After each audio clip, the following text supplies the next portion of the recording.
Daghan kayong salamat sa Flake Cake and Patisserie nga inyong gi-invite si Stanley and Media sa inyong soft opening or media day diri sa 88th Avenue, General Maximum Avenue, Cebu City. Una, Dubling Avenue. But anyway, pagsunod na ako ganina dito sa ilang cafe. Grabe ka dito. Feeling na ko mura kong naa sa France nga cafe gani. As in, super nice ang interior, and then ang mga cakes o mga pagkaon nga ilang gi-display for the katong table gani nga mga pwede for photo taking and video taking, as in super nice good mga kimidya. And then the seats, the table, the ambience, oh wow, makaigod, this is it, nindot nga tambayan dire.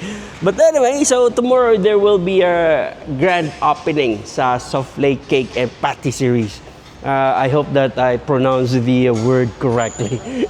Anyway, so yeah, let's check this out and let's see what they are going to serve on us, or unsa ilang i-serve sa ato. Kaya try na to ilang mga cake and then the food and drink. So kompleto sila, nasa sila yung mga main menus, especially the desserts, good cake and patisseries mga siya, and then the drinks, and then ubay-ubay gid ilang mga food.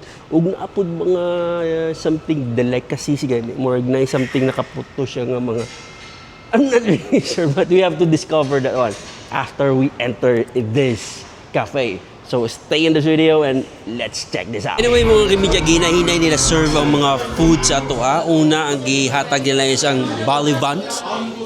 Mura siya balamban, kung sa Bisaya pa. But anyway, kay nata sa French cafe, pero naarata sa Cebu, ng social kayo. So after I tried the balivant, is chicken and flavor. Then anaa siya sa pastry nga adunay cream nga gamay nga savory, and then dili siya ingon oily. And then they serve also the beef nga na ay mashed potato, and there is skinny fries on top of it. Savory siya. Ug nakalimot daw ko unsa to gisulti ganun ni chef. Yes, mao na akong bet god, which is akong nagganahan god kay humok ang beef and then tasty. The best gid siya i-pair sa mashed potato, and then napud siya yung mga vegetables like the broccoli and then puree. It's a perfect match good. It's a perfect combination. They also serve the fish, more like seared fish, and then na siya rice, ug aduna pud siya something sauce, no, katong murag puree. Well, the fish is tasty siya, then humok. Lamig siya pare sa rice po itong kapangita ka o rice. Siyempre basta Filipino, di gina mawagtang kaya ang inana nga choices. Yes, it's a good choice. Kung sa atong dessert, ilang giservice ang fruit gateau nila nga trending karon na. So ang atong gitilawan is ang ilahang cacao and the orange. So sa duwa, akong nalamian is ang orange. So lasa gid siya orange good, as in kung unsa ang forma sa fruit gateau, mausad ang flavor. But that's not too ubay-ubay gid ang mga fruit gateau nila, na mango, na raspberry, and there's a lot na ay daghan nga flavor. So yeah, mura siya ice cream, no? Mura siya ice cream cake nga humok siya, and then sa sulod is mura siya na ay sponge nga sa orange. Sponge and mousse. Sponge and mousse. Yes, dili siya tamis What I like best is dili siya tamis. And then ang quality wala jud na wagtang. Well, I think this is the best cafe when it comes to kung nangita kag French nga mga pastry. And then napo sila yung mga laminated pastry like the sauce. Uy, ganahan ko tong sausage I still remember the taste of the sausage because it's savory, then airy siya, and then abi mo unsa pinaka the best, dili siya mantikaon. Mostly sa mga inani like the croissant, more sa croissant niya kwan mantikaon biya siya, niya buttery ka, mantikaon biya siya niya.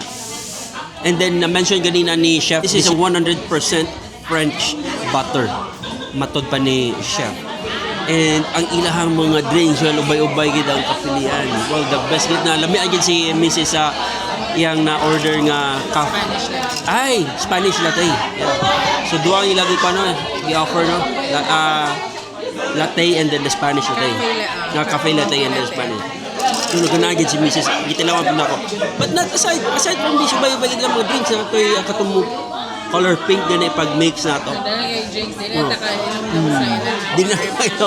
So because of the excitement, because they have sila mga performance nga gi-try po dako nga makabuhat po dog katong croissants. Well, first time that I have experience nga makabuhat ingon nato.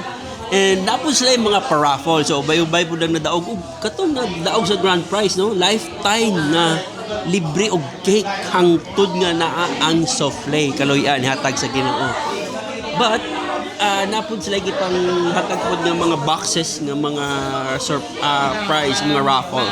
So today is the media day. Nag-enjoy kita mga content creators dire. Well, thank you so much, Ma'am Nancy, for inviting us.